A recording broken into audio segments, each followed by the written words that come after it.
쓸모아. 세계에서 유일하게 문자를 기념하는 국경일. 바로 우리의 한글날을 두고 홍콩 사우스 차이나 모닝포스트가 한 말입니다. 전 세계에서 자신들의 문자를 기념하는 국경일을 가진 나라는 우리나라가 유일하다는 말이었습니다. 그만큼 한글은 우리 민족에게 자랑스럽고 말로 표현할 수 없을 만큼 큰 의미를 지니고 있습니다. 아시다시피 한글은 세종대왕에 의해서 직접 만들어졌는데 이는 세계 역사상 왕이 직접 창제해 지금까지 살아남은 유일한 문자입니다. 15세기 훈민정음 창제는 문자 생활을 송두리째 바꾼 놀라운 혁명이었습니다. 조선시대의 최고 지식계층이라 자부했던 사대부도 고전을 자유롭게 읽고 쓰려면 10년은 공부해야 했습니다. 당시 한자는 양반의 전유물이자 특권이었습니다.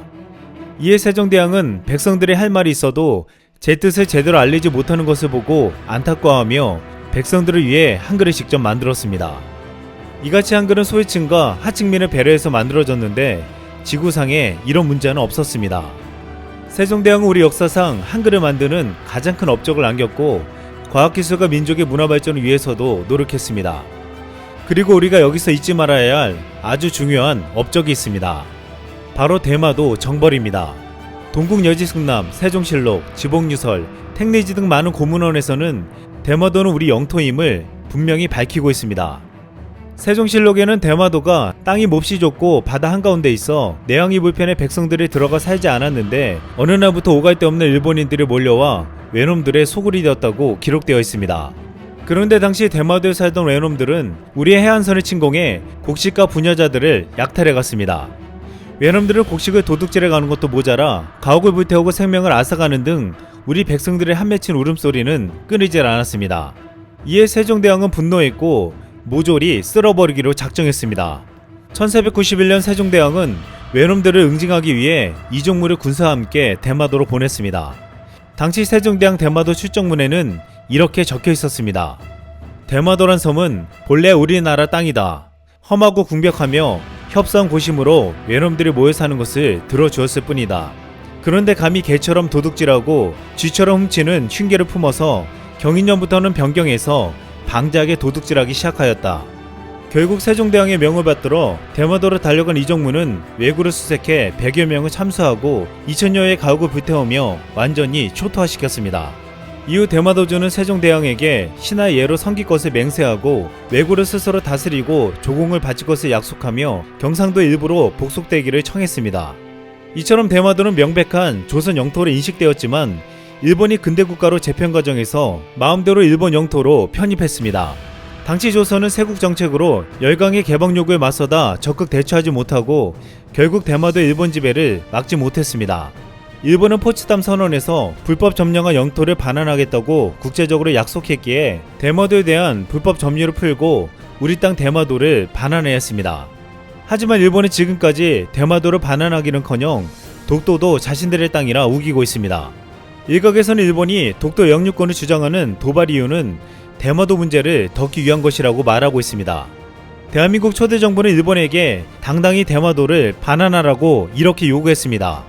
대마도는 오래전부터 우리나라에 조공을 바친 우리 땅이었다. 임진왜란을 일으킨 일본이 그 땅을 무려 강점했지만 결사항전한 대마도 의병들이 이를 격퇴했고 의병 전적비가 대마도 도처에 있다. 1870년대에 대마도를 불법적으로 삼킨 일본은 포츠담 선언에서 불법으로 소유한 영토를 반환하겠다고 했기 때문에 우리에게 돌려줘야 한다. 당시 대마도에 한국인 2000여 명이 거주하고 있었고 중국 여론도 이를 지지했습니다. 우리 정부는 이때부터 60여 차례나 대마도를 돌려달라고 했습니다. 하지만 1950년 북한에 의해 6.25 전쟁이 일어나고 일본이 이를 통해 대마도 요구에서 벗어났습니다. 당시 일본에서는 김일성이 우리를 살려준다고 환호했다고 했습니다. 일본은 한국전쟁을 틈타 미국에 본격적인 로비를 했고 결국 한국을 배제한 채 샌프란시스코 강화조약을 맺었습니다. 여기서 일본이 실효적 지배를 하고 있다며 대마도는 일본 영토로 확정된 것입니다. 전쟁 중이었던 우리는 아무런 힘을 쓰지 못했습니다. 이때부터 일본은 여러가지 잘못된 근거를 대며 대마도는 자신들의 고유 영토라고 주장하고 있습니다. 하지만 어이없게도 대마도가 우리 땅이라는 것이 일본이 내세운 고지도에서 버젓이 드러난 사건이 있습니다. 일본은 1860년대 오가사와라 제도를 두고 미국과 영주권 분쟁이 생기자 독일의 클럽프로스가 번역한 삼국저병지도 프랑스어판을 증거로 제시해 영유권을 인정받았습니다. 그런데 중요한 건 이 지도에 울릉도, 독도뿐만 아니라 대마도도 조선의 영토임이 확실하게 표기되어 있었다는 것입니다. 일본은 삼국저병도를 통해 대마도가 조선령인 것을 확실히 알고 있었지만 이후 삼국저병지도를 변조하여 다량 배포하면서 자국의 영토임을 주장했습니다. 하지만 아직도 프랑스어판 원본은 그대로 살아있고 이에 근거자료도 차고 넘치고 있습니다. 최근 일본에서는 관광산업이 소멸되어 가자 여행 장려 정책인 고투 트래블 정책을 실시하고 있습니다. 여기에 전 참여연을 지낸 프로레슬러 출신의 한 일본인은 쓰시마 섬은 연간 26만 명의 한국인이 관광을 오는 곳인데 지금은 제로라고 말하며 일본인들에게 제발 여행을 와달라고 호소했습니다.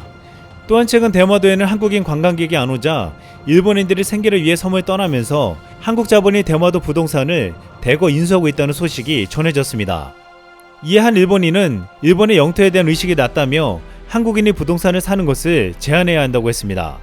이처럼 현재 대마도의 위기의식은 점점 심해지고 있습니다. 대마도는 일본이 시로 지배하고 있어도 오래전부터 한국인들에 의해 움직이고 있었습니다. 최근 한국인 관광객이 가지 않아 생계가 어려워진 대마도 주민들은 이미 섬을 빠져나가고 있습니다. 일각에서는 일본이 대마도를 살릴 수 있는 길은 원래의 주인인 한국에게 돌려주는 일밖에 없다고 말하고 있습니다. 세종대왕은 과거 대마도 정벌을 하고 나서 중요한 당부를 했습니다. 세종 32년 1450년 2월 14일자 기록에 이렇게 쓰여져 있었습니다. 외인과 야인을 대하는 것은 결코 쉽거나 작은 문제가 아니다. 오랫동안 평안에 빠져 있다가 혹 해이해지지 않을까 심히 걱정되는 바이다. 언제나 하루와 같이 정신을 바짝 차려 조금이라도 해이해지는 일이 없도록 해야 할 것이다. 세종대왕은 누구보다 일본의 속성에 대해서 정확히 알았습니다. 이 때문에 일본은 소홀히 여기지 말라며 태평세월의 안일에 젖어 방심한 채 지내다가는 큰일이 날 수 있다. 부디 명심하라고 말했습니다. 이러한 신신당부가 세종의 마지막 목소리였습니다. 하지만 불행하게도 후손들은 세종이 남긴 유언의 의미를 새기지 못했습니다. 세종사 후 150년이 지나 조선은 외란으로 초토화됐고 그로부터 다시 300여 년 후에는 아예 나라를 왜구들에게 빼앗기고 말았습니다. 그리고 지금 또다시 일본의 역사를 왜곡하고 정치보복을 위한 경제전쟁을 감행하고 있습니다. 일본은 지난해 시작한 수출규제를 아직까지도 풀지 않고 있지만 최근 우리 일본 불매운동의 동력은 서서히 식고 있다는 우려가 나오고 있습니다. 일본 차들이 다시 성장세를 보이고 있고 일본 게임 판매량은 여전히 늘고 있습니다. 우리 대한민국은 5000년 역사 이래 나라를 잃을 뻔한 위험과 무수한 국난 속에서 살아남았습니다. 그리고 이제 한글날을 맞아 세종대왕의 충고를 잊지 말아야 한다는 말이 나오고 있습니다. 이상 쓸멍이었습니다.